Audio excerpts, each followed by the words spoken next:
appreciate the opportunity to be part of this dialogue on natural law and human rights. My interlocutors are often theologians and political theorists working in a US context, and I know my own thought is enriched when I have the opportunity to converse with those working outside of that context.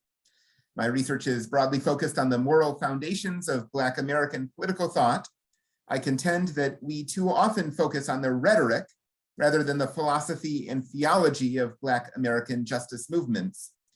In earlier work, I explored the role natural law and dignity, respectively, play in these contexts. And natural law was a cornerstone of Black American justice movements until the 1960s. Dignity is a cornerstone today, but also has been present over the past 2 centuries. Today, I would like to juxtapose these 2 cornerstones, and I will conclude by hypothesizing that engaging with Ubuntu helps us to understand natural law and dignity together. In 1857, the US Supreme Court confirmed the legality of slavery in its infamous Dred Scott decision. Frederick Douglass, by then a well-known Black American orator and abolitionist activist, responded forcefully, quote, "The Supreme Court of the United States is not the only power in this world. It is very great, but the Supreme Court of the Almighty is greater," he intoned.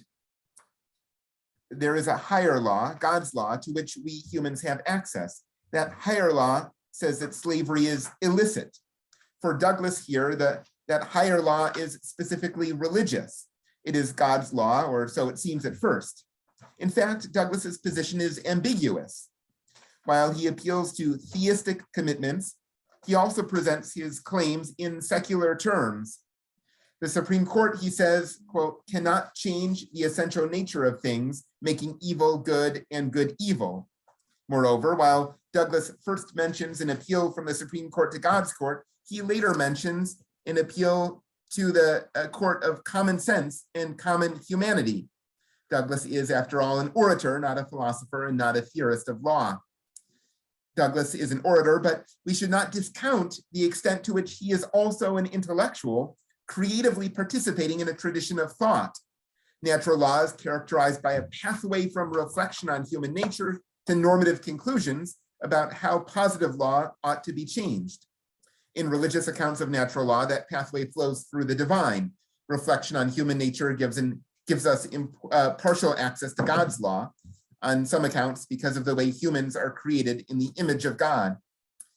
Human laws ought to be brought into conformity with God's law. Douglass develops a natural law view that fits with a broader natural law tradition, charting a pathway from reflection on human nature to normative conclusions about the law. Douglass opposes positive law, the Supreme Court's decision in Dred Scott, with the conclusions that follow from, quote, "the court of common sense and common humanity," unquote. In other words, Douglass suggests that there is something about our shared humanity that leads us to conclusions about natural law, specifically to the conclusions that Dred Scott runs counter to natural law. While in some contemporary Anglophone philosophical accounts of natural law, the focus is on reasoning as the aspect of our humanity that provides access to the natural law, and on some religious accounts that images or participates in God. For Douglass, the aspect of our human nature relevant to natural law is simply common sense. While the phrase common sense can mean many things, its resonance is decidedly less technical than reason, particularly as reason is understood in Anglophone philosophy. Common sense implies a capacity that we all use in our everyday interactions, and it suggests something holistic, intuitions that mix reason and affective response. Indeed, a more holistic and complex account of human nature is an essential feature of Douglass's account of natural law. Ever the rhetorician, Douglass offers varied, colorful descriptions of human nature. What makes humans human? The capacity to reason, but also the capacity to laugh and to weep, to speak and to learn, to believe and to doubt, to hope and to fear, and to feel joy and sadness. Humans are animals, but we are also more than animals. There is an, quote, "infinite side of human nature," unquote. In other words, there is something irreducible, something mysterious that makes up our human nature. Even though Douglass names various qualities, human nature is not a sum of those qualities. It is ultimately inexpressible, and this gives rise to normative conclusions. Any law that purports to capture human nature or to classify humans according to their natures is wrong. It runs against natural law. For this reason, Douglas judges the Dred Scott decision wrong. It denies the humanity of Blacks, and this implies that humanity can be fixed in concepts where humanity is in fact ineffable. This may seem like a complicated means of assessing legal claims, but Douglas argues that it is perfectly straightforward and ordinary. Quote, men instinctively distinguish between men and brutes. Common sense itself is scarcely needed to detect the absence of manhood in a monkey or to recognize its presence in a Negro, unquote. This is a fundamental aspect of natural law. It is accessible to everyone. If this is the case, how do racially discriminatory laws even come into existence? Douglas explains that worldly forces conspire to cloud our intuitions about shared humanity. It would be nice if we could simply open our eyes, but in fact, what is needed is, quote, the removal of whatever may obstruct, hinder, or prevent the understanding from grasping any object of which it may properly be cognizant, a process that requires, quote, effort, work, either of body or mind or both, unquote. Even though the powers that be conspire to erase what is self-evident, they can never fully stamp out our access to our own human nature. While the customs of slave and post-slave societies attempt to cultivate habits of thought and feeling that deny the humanity of Blacks, there always remains hope that the human heart may be stirred, that humans may return to a familiarity with themselves. In a sense, we need to return to childhood, for children are not as yet contaminated by the distorting teachings of the world and recognize shared humanity. To strip off worldly distortions, Douglas offers several recommendations. The practice of political organizing can help. It involves a collective discernment of how forces of domination distort the way we perceive and act in the world.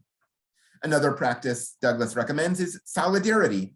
By standing together with those who are most marginalized, those in positions of relative privilege are able to notice ways that their perception has been distorted. Finally, Douglas exemplifies a third means of countering distorted perception of human nature in his oratory. He uses language to elicit a complex mix of reason and emotion. Listeners become aware that they are reasoning and feeling in ways that exceed any definition of their humanity put forward by the powers that be. In other words, both the content of Douglas's speeches and the effect of their form invite listeners to use reflection on their own human nature to interrogate the laws of the land. Douglas talks about natural law and he performs natural law, suggesting that the relationship between philosophical argument on the one hand and rhetoric and political organizing on the other might be rather different in the Black natural law tradition than in more frequently theorized forms of natural law. Zooming out from Douglas to the broader Black natural law tradition, like all natural law theories, Black natural law entails a flow from reflection on human nature to normative conclusions. However, unlike classical natural law traditions, that reflection on human nature does not take place individually, and it does not involve reasoning about abstractions. For the Black natural law tradition, human nature is discerned in community. This may happen at the invitation of an orator at a mass meeting, or it may happen in community organizing. Orators arouse those parts of the self, of the soul, as it were, that exceed worldly description. Listeners now notice what is usually overlooked, and so are invited into natural law reflection. Similarly, in community organizing, understood expansively, we collectively realize that the world is not giving us what we need, and the world is treating us like an object or number rather than a person. Again, we are invited to reflect on what it means that we are more than this, that we are more than what the world sees us as. What is this excess, this soul? How can it generate conclusions with normative relevance? In one sense, the Black natural law tradition has much to say about the former question, but in another sense, it has very little to say. Human nature is complex. It involves head and heart, reason and emotion, but also, as we have seen, commitment, even prophecy. But if we can make a list of all the characteristics of human nature, then are we really talking about the soul, irreducible to worldly terms? The various lists of human characteristics offered by Douglas and others are not meant to be exhaustive. They are meant to challenge the reduction of human nature to reason, and they are meant to point to the essential irreducibility of the human. Approximations, however, are necessary, for they are evocative of the irreducible, and they mark a pathway toward reflection on the irreducible. In other words, Black natural law is committed to an account of human nature that is essentially negative. All we can say correctly is that human nature escapes every attempt to pin it down. We can, however, offer approximations for human nature that are appropriate to a particular audience at a particular time and place, functioning to help that audience see that human nature is ineffable. If Black natural law can only speak of human nature in the negative, how can it generate normative conclusions? This happens on two levels. First, and more straightforwardly, any purported definitions of human nature and all laws and norms based on such claims are false. If human nature is ineffable, a law premised on a certain group counting as human and another group not counting as human ought to be challenged as running against natural law. Laws of slavery can clearly be challenged on these grounds. This also can provide the basis with a few more intermediary steps to challenge laws of segregation and apartheid. The second level at which the account of human nature is in Black natural law gives rise to normative claims has to do with access to human nature. Just as laws and norms that give content to human nature are illicit, laws and norms that make it harder for humans to access our nature, and so harder to discern natural law, are prima facie illicit, running counter to natural law. What is the minimum necessary to be able to exercise one's capacity for reason, affect, and imagination? Certainly a minimum of food, housing, healthcare, education, and physical and economic security is necessary. To bring the law of the land into conformity with natural law, from the Black natural law perspective, these basics must be guaranteed. Once again, what those guarantees look like in practice, translated into laws and norms, is a different sort of question, requiring a different sort of approach, namely practical wisdom and perhaps political science in the broadest sense, and sociology. In the years after Martin Luther King's assassination in the late 1960s, the Black natural law tradition collapsed, though fragments of natural law language continue to be used incoherently by Black political actors and intellectuals. Sometimes the language of natural law would surface around Black power, around Black conservatives, or among Black activists. But this language was disconnected from the Black natural law tradition with its strictures of discernment. Only fragments remain. While I once thought this was a sad story, in the last decade, with the rise of the Black Lives Matter movement, we have seen a new sort of moral vocabulary animating Black politics, one centered on claims to Black dignity. The concept of dignity has long been at the center of Black politics and life in the US. When Martin Luther King accepted the Nobel Peace Prize, he described the civil rights movement as an attempt to find a new sense of dignity. Stokely Carmichael spoke of assembling a coalition of Black power advocates who were joined by their commitment to rebuild their dignity. Barack Obama, receiving his Nobel, argued that, quote, "We can admit the intractability of deprivation and still strive for dignity." From Marcus Garvey to Malcolm X, from Ida B. Wells to Angela Davis, dignity is always found around Black American struggle.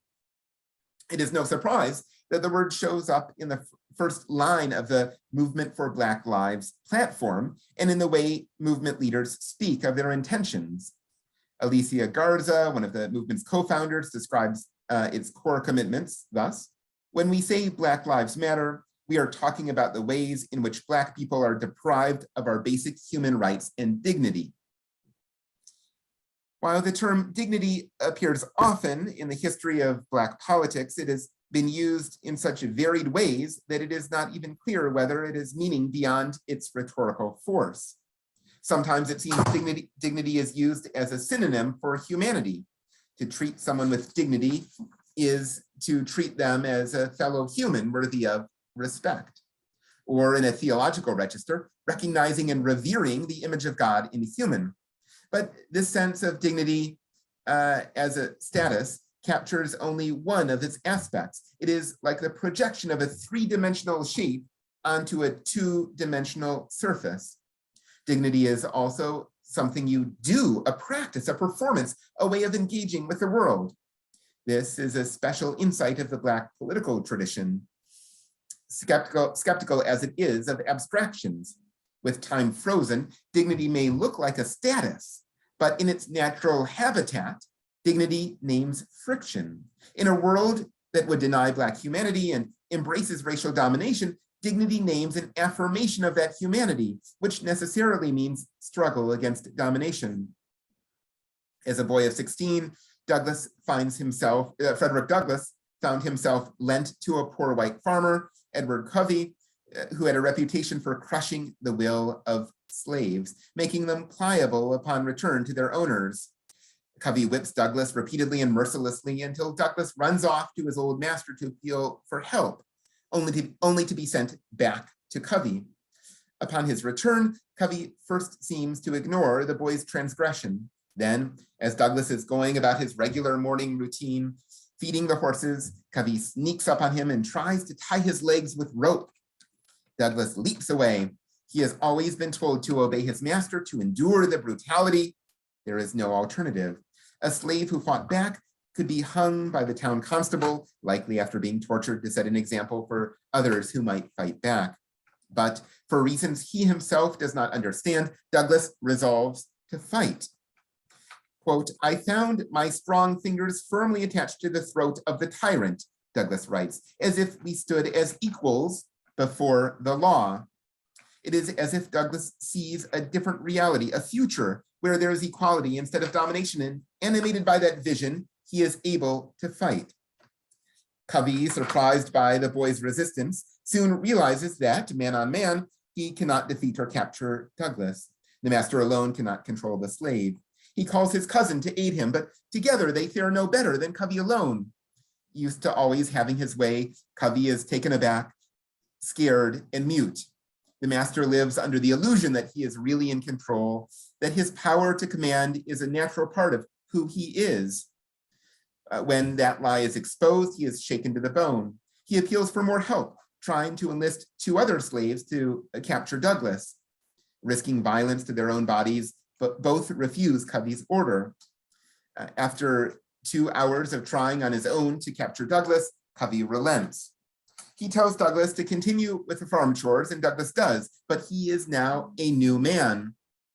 Covey will not whip him again, but there is a more significant change. The fight, quote, "rekindled in my breast the smoldering embers of liberty," unquote. Douglass was not free, but in his bodily struggle with Covey, he had a foretaste of freedom. He began dreaming more often about life without a master. At the same time, Douglass transformed.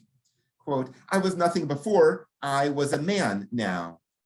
He had believed what his master and his world said about him, that he was less than human, just another beast of burden on the farm. Struggle inspired him to struggle again in new ways for his freedom. Douglass concludes, quote, "A man without force is without the essential dignity of humanity, dignity in struggle." So here we have Black dignity, struggle against domination. This account of dignity contrasts sharply with other accounts in circulation. In one story of dignity's history, once upon a time before modernity, dignity referred to the honors and privileges of high rank. It was dignity was had of kings and nobles, church leaders and government officials. It was an attribute of dignitaries. Dukes and bishops or judges of equal rank had equal dignity.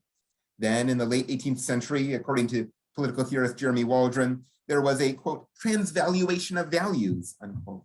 Now, ordinary people were granted dignity, while the dignity of nobles was found to be superficial or bogus. In the modern world, all human beings are thought to share the same rank, and their common humanity gives all equal dignity. This democratized sense of dignity was embraced after the Second World War in the United Nations Charter, the Universal Declaration of Human Rights, and the constitutions of 142 countries.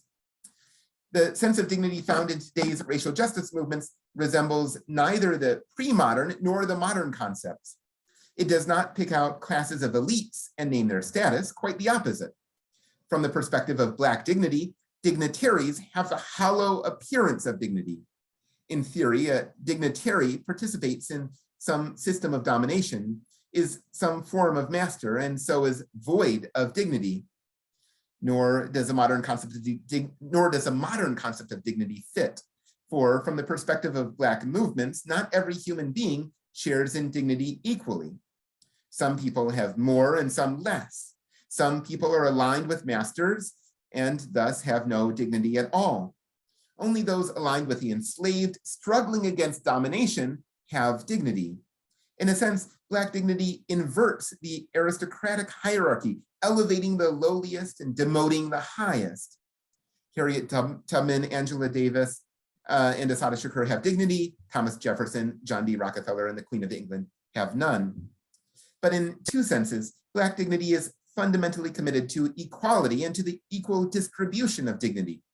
Struggle against domination is motivated by a vision of a world without domination. Though that road is presently inaccessible, we have a foretaste of it in the expansive practices of struggle, political organizing, dancing, dreaming. In that envisioned world, where every system of domination is dismantled, there will be equality. The physical signs of domination are bowing one's head, averting one's eyes. Once domination is no more, we will all look each other in the eye and hold our heads high. The other sense in which Black dignity is fundamentally committed to equality is in the view that systems of domination are so expansive, so numerous, so interconnected that we are each, all of the time, both master and slave. Even the most marginalized subject, in caricature, the poor, Black, disabled immigrant woman, has been formed in a world of homophobia, capitalism, white supremacy, ableism, and xenophobia that have shaped her ideas, feelings, habits, and values. Even as she struggles to organize against the laws, norms, and institutions that dominate her, she will never fully purge herself of internalized oppression, which not only affects how she sees herself, but also helps perpetuate the systems of domination that place others in the role of slave. Conversely, even the most privileged person is, in some aspect of his life, struggling against domination in some form. This is a human condition. We are at once master and slave, enjoying some benefits of privilege and struggling against some who have privilege. Our struggles are not only external, against laws and institutions, but internal, against our own malformed habits, feelings, and values. In this sense, we all participate in dignity because we all struggle against domination. Orders of magnitude separate the types and degree of struggles required of different people, but the struggle against domination is part of the human condition. We all have a taste of dignity, and it primes us for more, to participate in struggles with others, to challenge even the most entrenched systems of domination. But to discern dignity and to clarify how it is manifest requires routing our analysis through the paradigm of dignity, Blackness. How is Black natural law connected with Black dignity? I think our conference theme of Ubuntu can help here. Both Black natural law and Black dignity have distinctively Black approaches to moral life, that are anchored in a sense of being self through others. Black natural law is discerned in community. Black dignity is practiced in a community's struggles. Both are anchored in the human person, but both understand that the human person cannot guide moral reflection except as understood in community. I am because of who we are. This articulation of Ubuntu is a bedrock of Black American moral reflection, even when it goes unspoken. When it goes unspoken, it can seem as if Black American claims to justice shift with the cultural winds, from claims to God's law, when that was fashionable, to claims to dignity, now that this is fashionable. But turning to Ubuntu, putting Black American thought in conversations like this one, where its moral foundations can be refined in dialogue with other Black and African traditions, can demonstrate the underlying continuity of Black moral traditions temporally and geographically. Thank you. I'm looking forward to the discussion.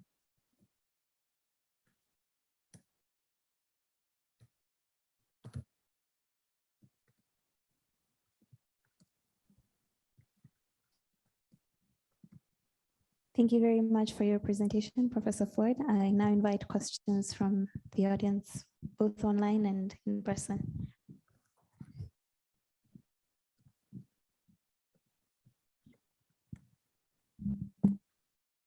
So, hi, Vincent. Thank you so much for the splendid presentation. I really enjoyed all the things that you mentioned from far. I have some questions. First, I think, well, I don't know what could be the characteristic feature that distinguishes especially Black natural law from American natural law. I don't know if there is someone, according to what the thing that you told, perhaps is more recurrent, the argument of dignity. I realize I have read many papers on natural law, American natural law, and I realized in Black natural law that is so important. I don't know if that could be a characteristic. Second question, what do you think the African philosophy has any kind of influence in Black natural law, American? And a last one that for me is quite interesting. You mentioned at some point that, well, how to access to nature, to human nature. For me, that is a crucial question that every natural lawyer should ask. How to be deeper in nature? Because if not, natural law is mere rationalism, mere reason. You mentioned many other notions, no? Mere, we can say, wisdom or mere common sense. So if you can develop that, I will really appreciate it. Thank you so much, Vincent.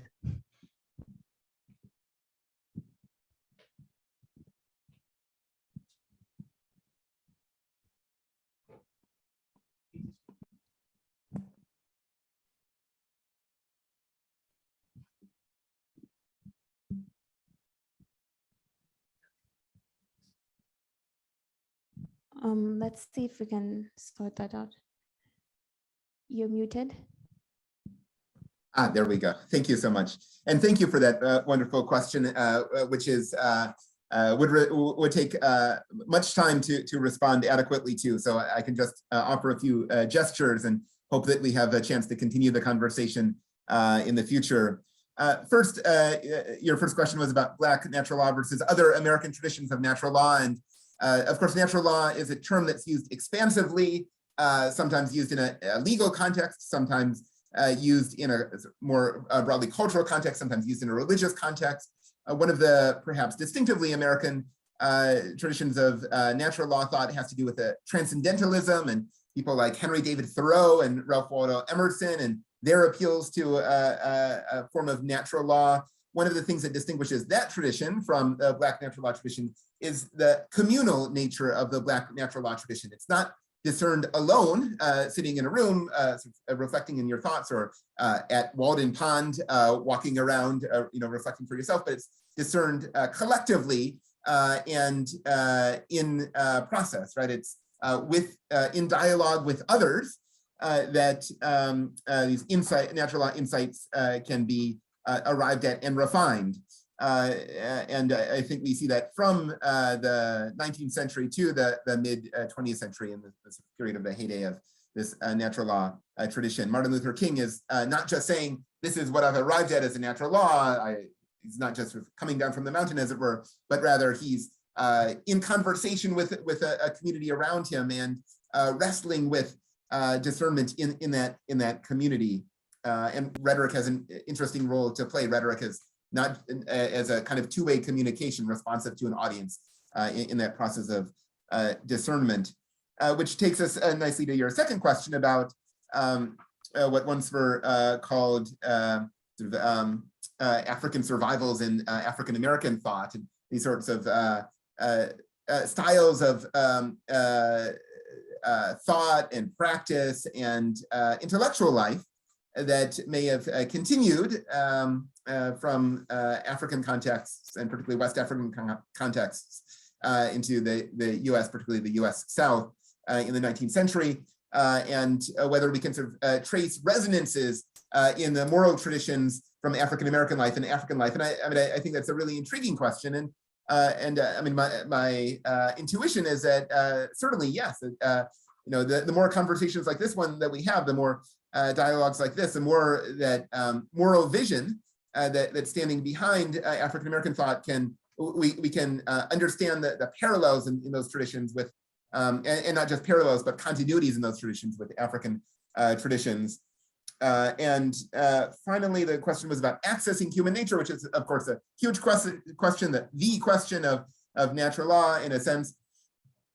And yeah, so I mean, I think I have a somewhat idiosyncratic view on this in that I tend in the apophatic direction, right? The human nature is often a site of friction, unknowing rather than of knowing, and sort of wrestling with this unknowing or with these sort of mysteries that are part of human nature are